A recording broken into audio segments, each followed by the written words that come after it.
From DV Live News, services of two teachers, Jaidev and Bijender, were suspended on the basis of an FIR registered against them in Police Station Civil Line, Kaithal on 1st July 2021 under sections 147, 149, 332 and 353. Now the teachers are suspended on 21st January 2022, nearly 6 months after the registration of FIR. Both the teachers, Jaidev and Bijender, are protesting with their union leaders in front of District Education Officer's office. And now, right now, we are having with us Mr. Bijender More with us, one of the suspended teacher. स्वागत है विजेंद्र जी आपका DV live news पर। धन्यवाद। सबसे पहले मैं ये जानना चाहता हूँ कि आपको सस्पेंड क्यों किया गया?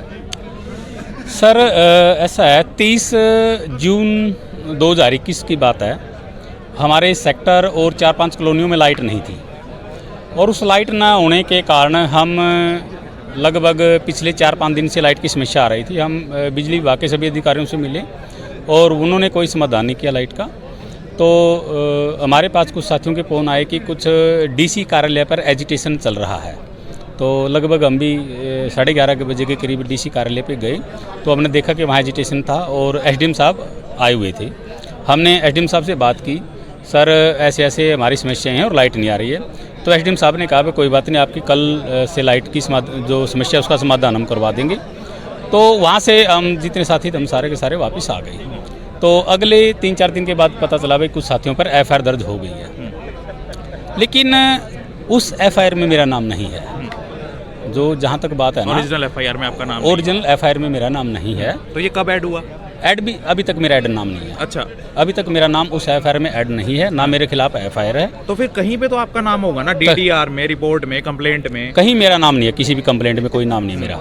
तो जबकि हमें, अब मैं आपको यहाँ रोककर पूछना चाहूंगा कि हमने अभी डीईओ साहब ने एक लेटर दिखाया हमें 21 जनवरी 2022 का, उसमें आपका और जयदेव जी का नाम लिखा हुआ है कि इन्हें तुरंत सस्पेंड किया जाए, ऑफिस छोड़ने से पहले इनके खिलाफ डिसिप्लिनरी एक्शन लिया जाए। तो डीईओ साहब ने कहा है मैंने तो उसके अकॉर्डिंग डिसिप्लिनरी एक्शन ले लिया, सस्पेंड कर दिया इन दोनों को। उसमें लेटर में तो लिखा हुआ है कि आप दोनों के खिलाफ एफआईआर है, 309 नंबर एफआईआर है 1 जुलाई 2021 को। मेरे पास 309 नंबर एफआईआर की कॉपी है। दिखाइए जरा एक बार। 1 मिनट में निकालता हूँ, 1 मिनट अभी निकालता हूँ।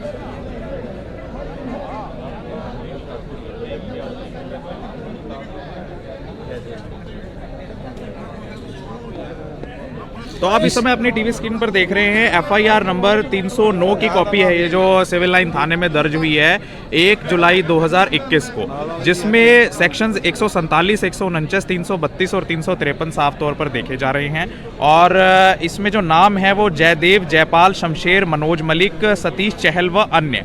जनाब मैं आपसे पूछना चाहूँगा कि अन्य जो पुलिस ने लिखा है, तो क्या पता बाद में पुलिस ने जाँच करके एक रिपोर्ट दी हो कि इनके नाम भी ऐड कर लिए गए हैं? क्या आपको पता है कि संशोधित एफआईआर या संशोधित चार्जशीट दायर हुई है कि नहीं? सर ऐसा है, पुलिस द्वारा मेरे को कभी नहीं बुलाया गया और अगर बुलाया जाता तो मुझे पता चलता, लेकिन वहाँ ऐसा कुछ हुआ नहीं जिसके कि जो इन 5 के खिलाफ एफआईआर दर्ज हुए ये भी गलत तरीके से एफआईआर दर्ज की गई है। क्या कहीं जाना, क्या न्याय मांगना, हमारे जो मौलिक अधिकार हैं, हमारे जो मौलिक कर्तव्य हैं, क्या उनके लिए हम नहीं जा सकते? क्या ये एक अधिकारी की तानाशाही नहीं है? दूसरा महत्वपूर्ण सवाल विजेंद्र जी ये खड़ा हो रहा है कि एफआईआर दर्ज हुई थी 1 जुलाई 2021 को। चलिए जयदेव जी का तो नाम इसमें स्पष्ट तौर पर है, तो 6 महीने बाद सस्पेंशन होना क्या कारण आप मानते रहा हो? सर ऐसा है, मैं यहाँ हरियाणा विद्यालय अध्यापक संघ का जिला प्रधान हूँ कैथल का, और अध्यापकों की समस्याओं को लेकर के मैं बार बार जिला शिक्षा अधिकारी कार्यालय पे भी आता हूँ, डीसी महोदय के पास भी जाता हूँ मैं। और ये एक द्वेष की भावना से काम किया गया है भाई, ताकि यहाँ आंदोलनों को दबाया जा सके। और अगर आप जिला प्रधान के खिलाफ ऐसी कोई कार्रवाई करोगे तो आप अन्य टीचरों को तो आप आराम से दबा सकते हो। इसी एक द्वेष की भावना से काम किया गया है। डीओ साहब ने कहा है कि उन्होंने तो आदेश पारित कर दिए हैं, अब इनकी मर्जी है, कहीं पे चैलेंज करो, मैं आदेश वापस नहीं। क्या डीओ साहब की जिम्मेवारी नहीं बनती भाई इसको इंक्वायरी की जाए? जब ऊपर से कोई वहाँ से किसी की ज्वाइनिंग का लेटर आता है डीओ साहब के पास, डायरेक्टर ऑफिस से लेटर आता है इसको ज्वाइन करा जाए, डीओ साहब यहाँ पर 50 फॉर्मेलिटीज करते हैं, सभी डॉक्यूमेंट वेरिफिकेशन करवाते हैं, मेडिकल करवाते हैं, एक टीम गठित करते हैं, एक टीम के तहत उसके डॉक्यूमेंट की वेरिफिकेशन करवाते हैं, वो उनको तुरंत ज्वाइन क्यों नहीं करवाते? लेकिन विजेंद्र जी, लेटर में लिखा हुआ है कि आज ऑफिस छोड़ने से पहले 21 जनवरी 2022 को ऑफिस छोड़ने से पहले आप एक्शन लेके कंप्लायंस रिपोर्ट भेजिए हमारे पास। नहीं, उस लेटर में ये कहाँ लिखा हुआ है सस्पेंड करो इनको? डिसिप्लिनरी एक्शन लिखा हुआ है। फिर डीएसपी वो तो शोकाज नोटिस भी हो सकता है, और नोटिस हो सकता है भाई आपने ऐसा किया, शोकाज नोटिस भी हो सकता है। क्या चार्ज फ्रेम किया इन्होंने मेरे खिलाफ? चार्ज फ्रेम क्या किया है? क्या फ्रेम करेंगे चार्ज ये? तो इसीलिए ये एक द्वेष की भावना से काम किया गया है, ताकि संगठनों को दबाया जाए, लोग लड़े नहीं, लोग अपनी मांगों को लेकर नहीं आए। और ये एक बड़े आंदोलन की शुरुआत अभी होने वाली है। 23 और 24 फरवरी की हमारी राष्ट्रव्यापी हड़ताल है पूरे देश के तरफ, इसी मुद्दे पे जो न्यू एजुकेशन पॉलिसी का है और एनपीएस का मुद्दा है। इसीलिए ये ऊपर से सरकार के भी आदेश हो सकते हैं, भाई इनके जो नेताओं को आप सस्पेंड करो, ताकि ये आने वाले आंदोलनों को दबाया जा सके। विजेंद्र जी, एक सवाल मेरा ये रहेगा आपसे कि आप इससे कोर्ट में क्यों नहीं चैलेंज कर रहे हैं कि जब अगर एफआईआर के बेस पे सस्पेंशन गलत हुई है तो ठीक है, आप धरना प्रदर्शन तो कर ही रहे हैं, लीगल साइड पे क्यों नहीं जा रहे? क्या आपको डर है कहीं मेरी रिट पिटीशन डिसमिस ना हो जाए? नहीं सर, बिल्कुल हम कोर्ट में भी जाएंगे, हर जगह जाएंगे, लेकिन ये हमारे भाईचारे के बीच में आना जरूर था। आज आप देख रहे हैं कई हजारों की संख्या में अध्यापक आए हुए हैं। पूरे अध्यापक समाज में, अकेले कैथल में नहीं, पूरे हरियाणा के अंदर पूरा रोष है। हमारी राज्य मीटिंग हुई है, 30 तारीख को हमारा शिक्षा मंत्री आवास पे प्रदर्शन है। क्या ऐसे एक आम टीचर के साथ करेंगे? ये एक आम टीचर कहाँ जाएगा? जब राज्य प्रधान, जिला प्रधान को जो एक नेतृत्व करता है यहाँ 5-6 हज़ार टीचरों का, जब उसको बिना किसी कारण के सस्पेंड कर सकते हैं, ये तो कल को स्कूलों में जाके आम टीचर को भी सस्पेंड करेंगे। सर, 21 जनवरी से लेके आज तक लगभग 7-8 दिन हो गए हैं कि आपने एसपी साहब से, एसएचओ साहब से मिलने की कोशिश की कि मेरा एफआईआर में नाम है क्या, मुझे दो बताओ ताकि मैं यहाँ चैलेंज करूँ और डीईओ? नहीं सर, मैंने कहीं संपर्क नहीं किया जी। तो आपको पता करना चाहिए था ना विजेंद्र जी की भी मेरा नाम एफआईआर में लिखा नहीं, हुआ ऐसा है, ये हमारी एक शिक्षक तालमेल कमेटी है, यहाँ सभी संगठनों की, वो निर्णय लेगी जो भी लेगी। इसमें मैं अकेला कुछ नहीं निर्णय ले सकता, ये शिक्षक तालमेल कमेटी कोई निर्णय लेगी, जैसा ये आदेश करेगी ऐसा हम करेंगे जी। तो ये थे हमारे साथ सस्पेंडेड टीचर विजेंद्र जी। इस समय हमारे साथ एक और वरिष्ठ शिक्षक भी हैं और यूनियन लीडर भी हैं। जी सर, स्वागत है आपका। धन्यवाद। जिस प्रकार से ये दोनों शिक्षकों को सस्पेंड किया गया एफआईआर के चलते, उस पर आपकी पहली प्रतिक्रिया क्या है? मेरी पहली प्रतिक्रिया यही है कि ये बिल्कुल गलत किया गया है। ये अध्यापक बिल्कुल निर्दोष हैं, मतलब इनके खिलाफ अब तक चार्जशीट नहीं, एफआईआर दर्ज है कि नहीं है, हमें इस बात का भी नहीं पता। कोर्ट में या इनकी गिरफ्तारी नहीं हुई। यही होता है कि कर्मचारी अगर गिरफ्तार हो जाता है, 48 घंटे के बाद जुडियल कस्टडी में रहते हैं, तब जाके सस्पेंड किया जाता है। आज तक तो यही नहीं पता कि इनके खिलाफ एफआईआर भी दर्ज है कि नहीं है। अब इन्होंने सस्पेंड किया है तो ये चार्जशीट इशू करेंगे, उसमें हम देखेंगे कि ये कौन सा एलिगेशन लगाते हैं और इनकी एफआईआर में नाम है भी कि नहीं है। हमें क्या ज़रूरत है किसी डीसी के या किसी थाने में धक्के खाने की? या तो पुलिस वालों का हमारे पास कभी कोई फ़ोन आया होता, कभी कोई फ़ोन नहीं आया कि आपके खिलाफ कोई एफआईआर है। ये तो बिल्कुल धक्काशाही है उपायुक्त की। एक सवाल, यहाँ आपने उपायुक्त का नाम भी लिया, यहाँ पे डीसी साहब के खिलाफ नारे भी लग रहे हैं। हाँ, डीसी साहब का क्या रोल है इसमें? डीसी साहब का ये रोल है, कैंप ऑफिस 24 घंटे का ऑफिस होता है। 3-4 दिनों से 3 कॉलोनियों की बिजली गायब है या फ्लक्चुएट कर रही है। इन्वर्टर तक सीटी मार गए, बच्चे कड़ाके की गर्मी में कलमला रहे हैं, लोग सो नहीं पा रहे। तब जाके रात को 12 बजे 3 कॉलोनियों के लोग इकट्ठे होकर अपनी समस्या के समाधान के लिए, जब वो हर जगह प्रयास कर चुके होते हैं, उपायुक्त महोदय के पास जाते हैं। ये उनका राइट है। और उपायुक्त का कैंप ऑफिस इसीलिए बनाया जाता है कि वर्किंग आवर के बाद अगर कोई समस्या का समाधान, मतलब गंभीर समस्या आ जाती है, तो यहाँ पर बात सुनी जाएगी जी। ये साथी वहाँ गए हैं, जब इनकी कोई बात नहीं सुनी तो इन्होंने रात को वहाँ नारेबाजी की है। इसमें कोई दो राय नहीं, नारेबाजी की है बाकायदा। लेकिन कैंप ऑफिस का जो मेन गेट है उसको खोल के अंदर भी जाने की कोशिश की है, वहां सिक्योरिटी गार्ड ने रोक दिया। इसी बात के लिए कि ये अंदर जाने की क्यों कोशिश कर रहे थे। कोई अंदर ऑफिस में नहीं, बाहर वाला मेन गेट, वो जनता का ऑफिस है, कोई घर थोड़ा है इस हिसाब का। मान ली इसमें एक तो 2 क्वेश्चन मेरे ये रहेंगे कि 6 महीने बाद सस्पेंशन हो, हाँ, उस पर आपका क्या कहना है कि 6 महीने बाद? उस पर हमारा स्पष्ट सा कहना है, डीसी ऑफिस की तरफ से बाकायदा हमारे उच्च अधिकारियों को के ऊपर दबाव बनाया गया। उच्च अधिकारियों ने यहाँ डीओ के ऊपर दबाव बनाया कि ऑफिस छोड़ने से पहले पहले स्ट्रिक्ट कंप्लायंस इन दोनों कर्मचारियों के खिलाफ Disciplinary action लिया जाए। डिसिप्लिनरी सर, एक्शन आप लिया जाए। वरिष्ठ शिक्षक हैं, अगर आप डीओ साहब की जगह होते और आपके पास ये ऑर्डर आता कि डिसिप्लिनरी एक्शन लीजिए और आज ऑफिस छोड़ने से पहले लीजिए, तो सस्पेंशन के अलावा आप क्या एक्शन लेते? देखो, डीओ साहब का हम ज़्यादा कसूर नहीं कह सकते। हाँ, इतना ज़रूर है कि डीओ साहब की कॉम्पिटेंट अथॉरिटी है ये, तो इन्होंने कुछ तो जांच करनी चाहिए थी। ये तो उनके ऊपर तो यह आया कि एफआईआर दर्ज है और strict disciplinary action. Strict discipline में सिर्फ सस्पेंशन तो नहीं हो सकता, क्या और हो सकता था? चार्जशीट हो सकते थे, चार्जशीट। इनके खिलाफ शोकाज नोटिस हो सकता था, कुछ भी हो सकता था। तो आपको क्या लगता है कि मतलब सस्पेंशन तो लिखा नहीं था, तो क्यों किया सस्पेंड इनको? हाँ, इन्होंने सस्पेंड करने से पहले जांच करनी चाहिए थी, इनका तो यही है। लेकिन मुख्य बात है, डीसी साहब जो छोटी सी बात को लेके इतनी बड़ी बात बना रहे हैं, ये उनके लिए शोभा नहीं देता। इतने उच्च पद के ऊपर उनको बिठाया गया है और छोटी छोटी बातों के पीछे वो इस तरह की हरकतें करते हैं, ये कौन सी बात है? अब हमारी स्पष्ट डिमांड है, इससे पहले भी जिला उपायुक्त के द्वारा कर्मचारियों के साथ दो हाथ किए गए हैं।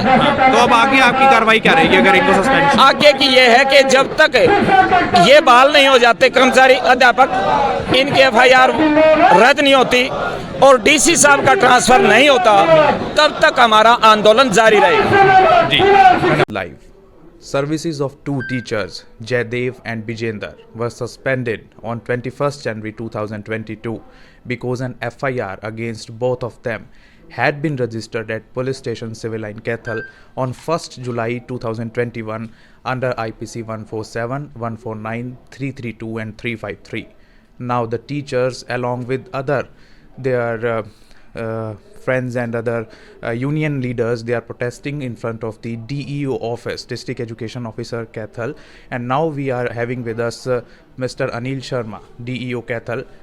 We will know more about the incident and what are the legal remedies available with the teachers. Good morning, sir. Ji, good morning. Sir, मैं ये जानना चाहूँगा कि इन दोनों टीचर्स को क्यों सस्पेंड किया गया था? देखिए कि 21 तारीख को हमारे पास एक डायरेक्टर एलिमेंट्री एजुकेशन से एक लेटर आया था, जिसके तहत इन लोगों के खिलाफ कोई एफआईआर लॉज का उसमें जिक्र है, और उन्होंने कहा था ऑफिस को बंद होने से पहले आप इन पर कार्रवाई कर हमें जो है वापस इतला करें, जिसके संदर्भ में इन्हें सस्पेंड कर दिया गया था। सर, उस लेटर की एग्जैक्ट लैंग्वेज आप बता पाएंगे क्या थी? जी बिल्कुल, मैं उस लैंग्वेज के बिल्कुल बताऊंगा। ये लेटर जो हमारा है, इसका memo number 3/2-2022 D&L (2) dated 21/1/22. Subject regarding disciplinary action against Sri Jaidev, Sanskrit teacher, Jakholi, and Sri Bijender Singh, JBT, GPS Kutupur, District Kethal. And FIR number 0309 under section 147, 149, 332 and 353 dated 1/7/21 has been lodged against the above mentioned officials in PS Civil Line Kethal. Hence you are directed to take a strict disciplinary action against the above mentioned officials, and the complaints report to be sent to this directorate before leave the office positively. Being urgent matter, it may be treated as most urgent. जहाँ तक हम समझ पा रहे हैं अनिल जी, इसमें ये साफ तौर पर लिखा है अथॉरिटीज़ ने आपको कि आज यानी 21 जनवरी 2022 को ऑफिस छोड़ने से पहले इनके खिलाफ सख्त से सख्त डिसिप्लिनरी एक्शन लिया जाए। तो ये प्रोटेस्ट क्यों कर रहे हैं? क्या सस्पेंशन के अलावा कोई और डिसिप्लिनरी एक्शन भी बनता था क्या? देखिए, as far I am concerned, I know it fully that I am satisfied that whatever action I have taken is correct to the best of my knowledge. So Anil ji, my next question is that what are the legal remedies available with them, because they are protesting right now today in front of your office? So is it okay to protest, or they must go to some legal authorities for challenging the order? It totally depends on them whether they want to go to either in High Court or to me or to other higher authorities. Totally depends on you. The remedies they know better than I. So why are they protesting right now? Can you take back the suspension order also? No, it's a rule. First of all, we have to just take action. Immediate action is suspension. After that, we have to just give them the charge sheet. after charge sheet, we will just have the inquiry officer, and after that, after the completion of the inquiry, then we will have that what action we should take. These teachers are making allegations because they are having relation or they are heading the union of the teachers, therefore they are being targeted. Are they right or wrong? I know that I have done the correct thing. I don't know whether they are right or not. I don't know. Today at what time you are available in this office? Till what time you are available in this office? You have specially come today, I have come to know, because yesterday was 26 January. You have entitled to get leave today, so you have come today. So till what time you are available here? I am available here. 24 hours I am available here. And after 5 in the evening, I'll go to my house. So what's your message to these protesting teachers? Whatever they have done, they should have to face it, and remedies will be there if they are right. So clearly district education officer has refused to take any further course of action in the matter, and he is saying that he is standing on this order passed by him, and the teachers who are protesting in front of his office are having full rights to challenge this order in the concerned court of law. This is Dr. Vinay Gupta from DV News Live from Kaithal.